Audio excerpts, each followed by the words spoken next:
Hi, I'm Nelson. Welcome to South Paths. I am back in front of the little house on the jungle. Anyway, it's me in the house in the jungle, and I would like to chatter today about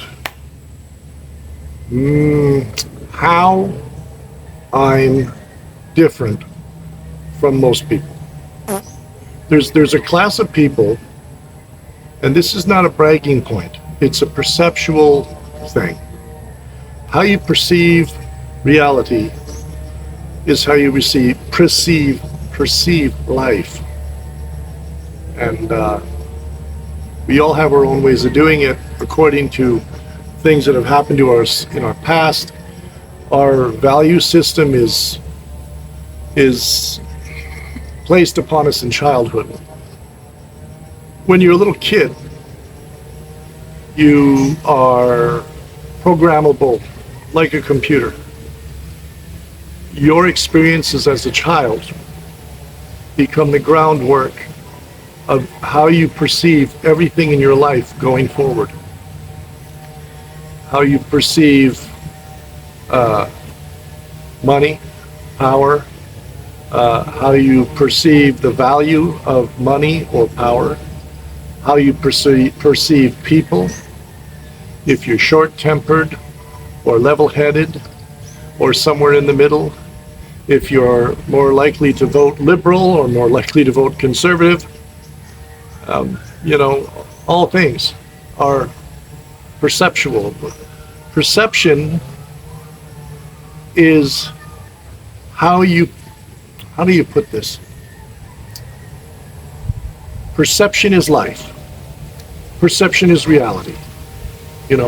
Your perception, my perception, Barry's perception, Donna's perception. You take all of the perceptions and you go like this.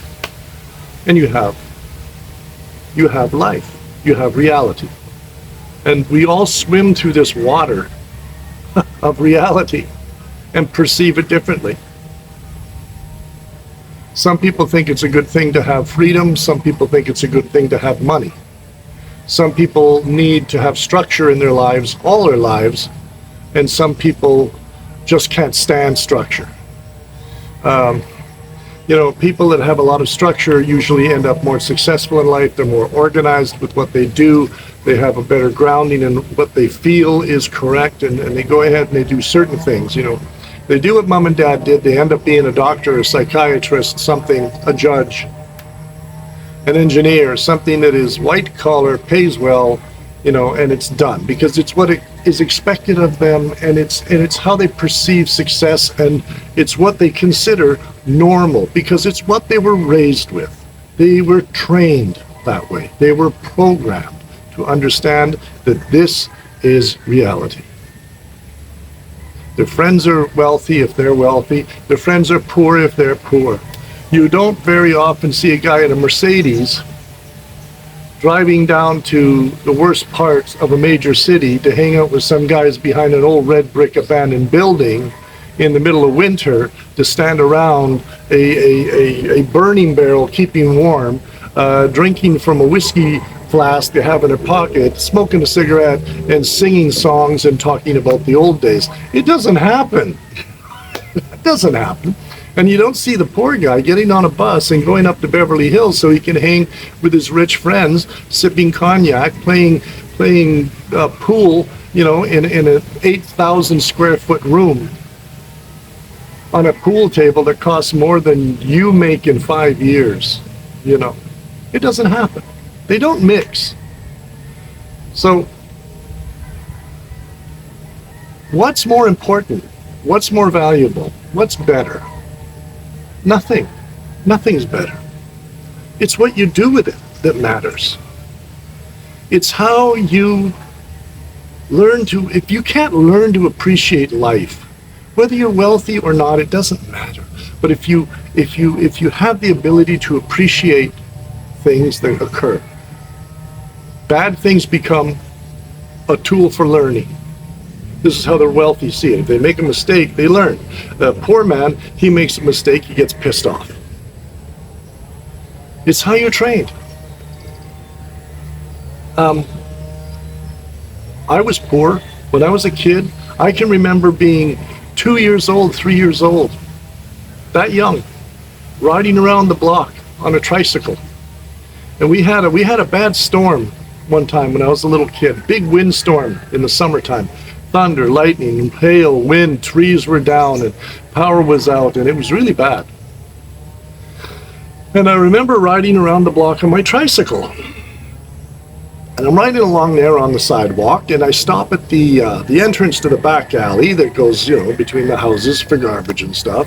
My neighborhood was blue collar, solidly blue collar, Brandon, Manitoba. And I rode around, and I wasn't afraid of anything. I just loved running away. My mother hated it. She drove her crazy. Sometimes the police brought me back. Sometimes the whole neighborhood fanned out to find me. But on this occasion, I got out, got on my trike, and I was going around the block. And I think I even told her, and she knew what I was doing. And she knew I'd go around the block, and she knew I'd probably, hopefully, come back. So sometimes I did, sometimes I didn't. And in this case, when I rode up past the alley, I looked up the alley, and there, up the alley, was a monster. The biggest monster I'd ever seen in my life. This monster that we're talking about had escaped from the fairgrounds. And in the fairgrounds back in those days, 1965 in Brandon, Manitoba, was like horses and cows and pigs and chickens. That was the fairgrounds, There was a cow, just a Jersey cow, a milk cow, and it's just walking down the alley. It's just walking down the alley. And, I saw it, and it was probably 50, 100 feet away, and it scared the hell out of me. And I just took off, man. Went running home, told Mom, I saw a monster in the alley, blah, blah, blah, blah. Yeah. These are the things, ever since I was born, I swear, and the training helped, but I had a predilection when I was born of being a Hemingway, a creator of stories, a creator of experiences, delighting in consuming experience. I didn't care about money. We had no money. I didn't understand it except it was used to buy Kraft dinner and some vegetables, and that's what we had, Another time, I was taken by my mother, the whole family, all 6 kids. We all went. I don't remember if Dad was there or not. He may have been at work. But we all went out one evening to the fairgrounds when they had all the rides there. It was a farmer's festival, and they had some rides there, merry-go-round and the teacup thing that spins, and, those little rides you can pull behind a truck. And we went in, and the way we went in was Mom could not afford to pay at the gate to get us in. It was like 25 cents per adult and a nickel per child, and we didn't have the money. She didn't have the money for that. But she was damn sure we were going to have as much fun as we could have with the money we didn't have. And she snuck us in under the fence at a spot beside the road where there was a hole where other people had snuck in under the fence, under the chain link fence. And we all went under there, and we went in, and Mom said, well, we can't afford the rides, but we can afford to stand here and watch people have fun. We can imagine what it's like by looking at the faces of the people on the rides. And we did that.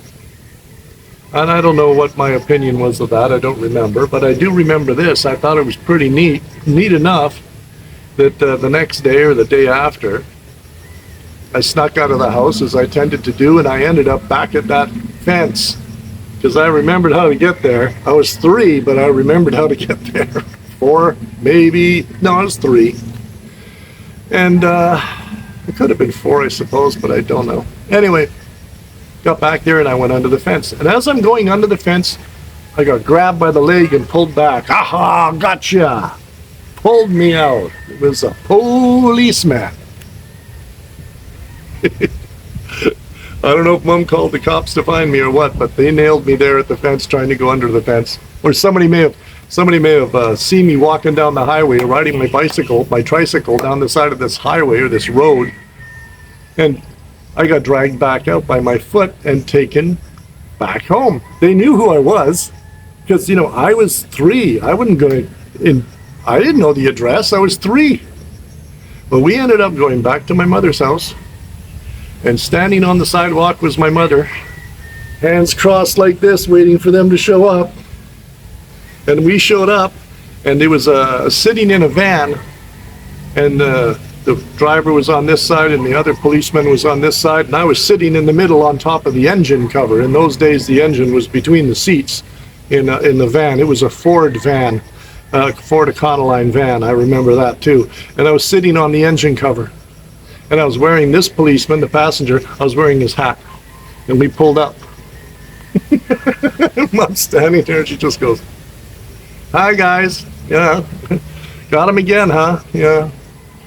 And they let me go into my mother's arms. She was furious.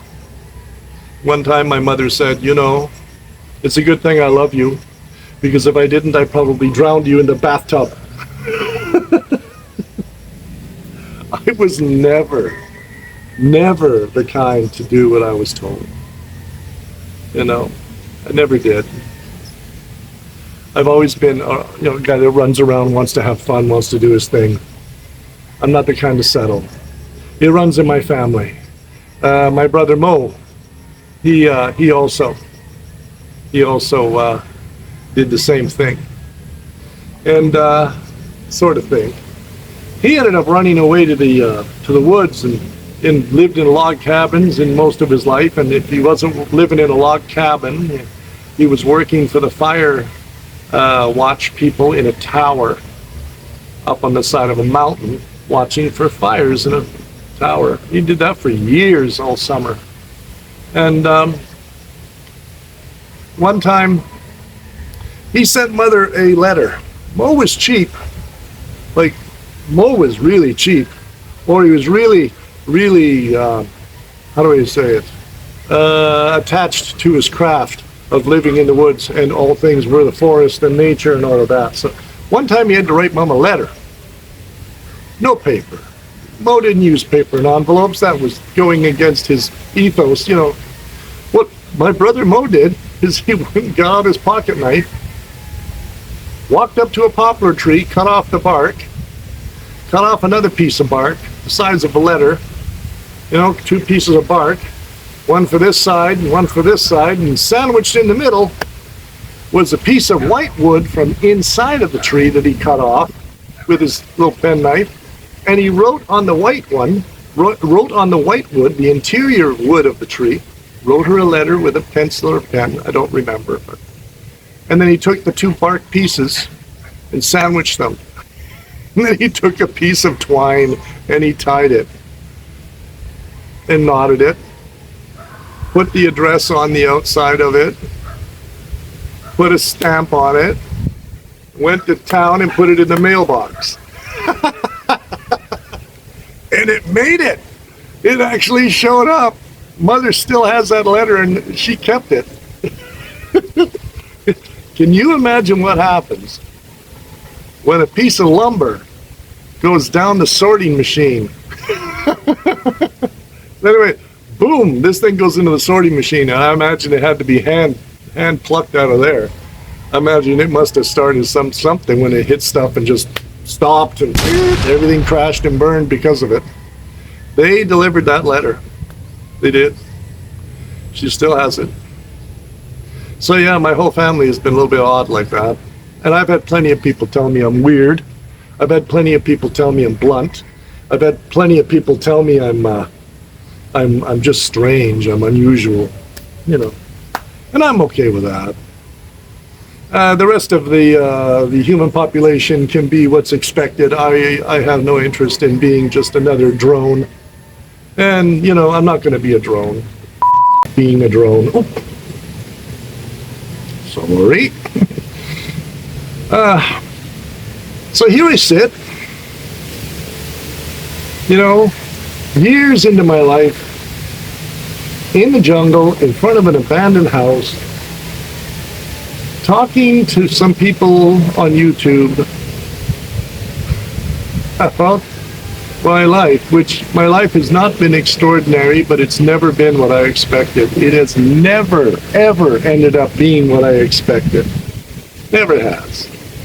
I'm never surprised by it anymore. What goes wrong or goes right happens next. I'm never surprised. I mean, I don't know, maybe when I'm 85 years old, I'll take up surfing. I have no idea what will happen. But I think there's a lot of us that just don't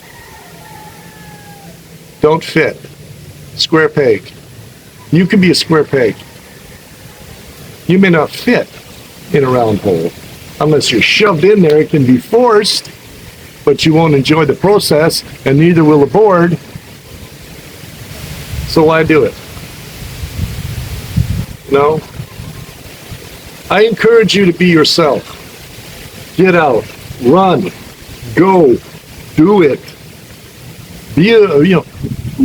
Do me a favor, pick up a book, or at least when you're done watching this, I want you to go and I want you to research poetry by people like Bukowski.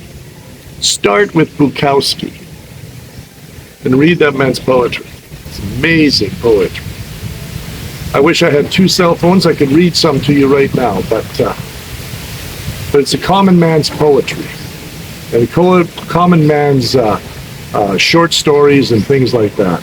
Common man's, his experience, his own personal experience. He doesn't write about other things. He writes about what his life has been like, who he is, and his values.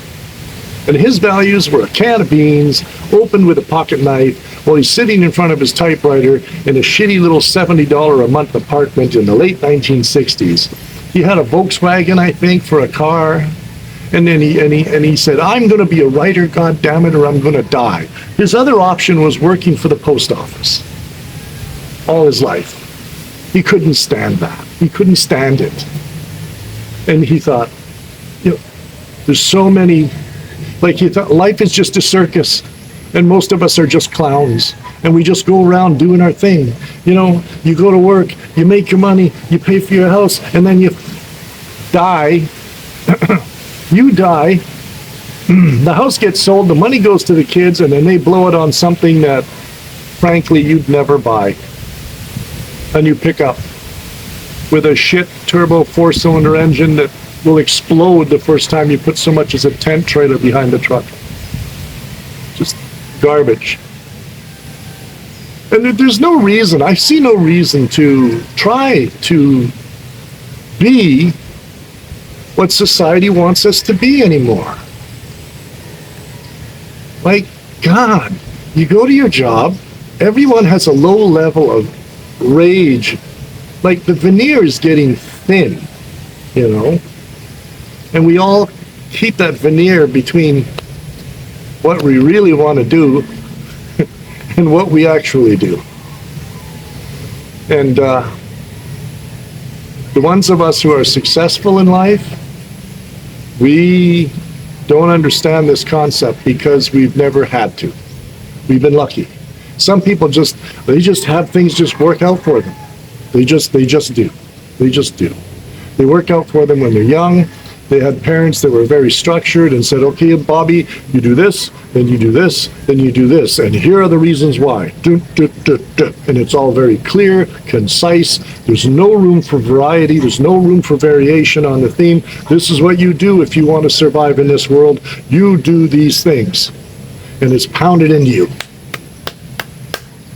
And if you have the personality to absorb that and benefit from it, as best as can be done, you'll end up being a wealthy, successful person, and you won't see anything wrong with this world the way it is. You'll say, well, I don't understand the poor. Why don't they just get off their asses and go to work? Well, they do get off their asses and go to work, but they don't, on a personal basis, they don't benefit from the experience. Spiritually speaking, it's not their bag. And so it never seems right, it never seems fulfilling, and it never gets done properly. It's not within them. You know, it's just not. And some of us get along with practically nothing, and we're happy to do it. And we are a lot less ambitious about things and more ambitious about life. And I'm one of those guys. I'm ambitious about life. Are you ambitious about life? You know, what is your opinion on things? Give me a short insight in the comments. Tell me not who you are, but tell me, when you were a kid, how were you trained? How were you trained, and how did it affect the outlook of your life at that time? And how did that outlook affect your life where you are today? Most of my viewers are above the age of 45, so I'm sure you got stories to tell. You know, you don't have to go crazy. Don't give me a novel, but I'd love to see 50, 100 words on what you did with what you were given when you were a kid. Did you inherit money? Did you inherit a very bad life? Some of us, not me, thankfully, but some of us were in bad homes. A bad father, or a bad mother, or, you know, a bad uncle. Some of us even had a bad aunt. Woo-hoo! I'm curious how it went for you. For me, there was no problem with anybody creeping into my bedroom at night. None of that. Nothing like that. It's no problems like that. I was raised in a house with 5 siblings. My mother worked 2 jobs, by God, and she went to college, and she had no car, so it was on the bus. She showed us what you had to do if you wanted to get ahead, and she did. I mean, she ended up with a very nice position with the city of Calgary in juvenile support services, and she had a very high office in that thing, and she did that until, you know, one day they built a new children's prison out on the edge of town. It was basically an adults' prison with the bars, the steel doors, and the center glass 8-sided room where everybody would open the doors, you know, so you could all come out and go have your breakfast, just like the big house. She wanted nothing to do with it. Her idea of keeping kids in a controlled space like this because they had problems was to sit with them at night and let them air their grievances about life, and she would listen, and she would be an ear for them, and they loved her. God, she saved so many kids just because she listened and she gave them advice. And my mother was fantastic. But I had a good house. We struggled financially because we were 6 kids, you know, and Mom had the mortgage to pay and everything. I mean, God, it took her 10 years to get a car.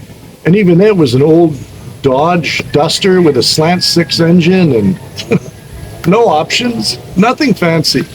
But she loved that car. And so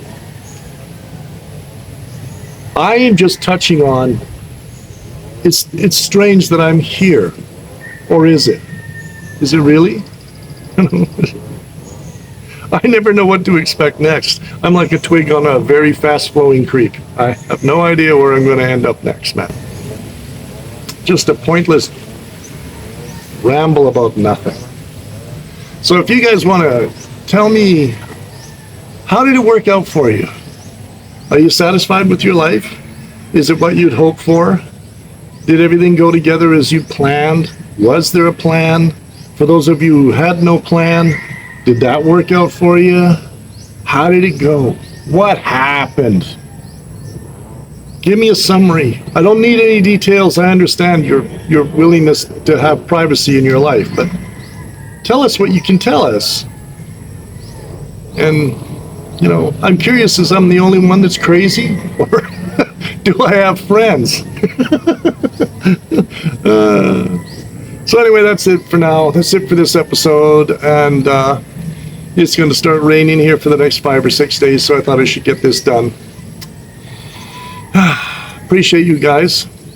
Thank you for coming in and watching, and I will see you again shortly. So that's it for now. That's all. I'm Nelson. Thank you for joining me here on South Paths, and we will see you next time. See ya.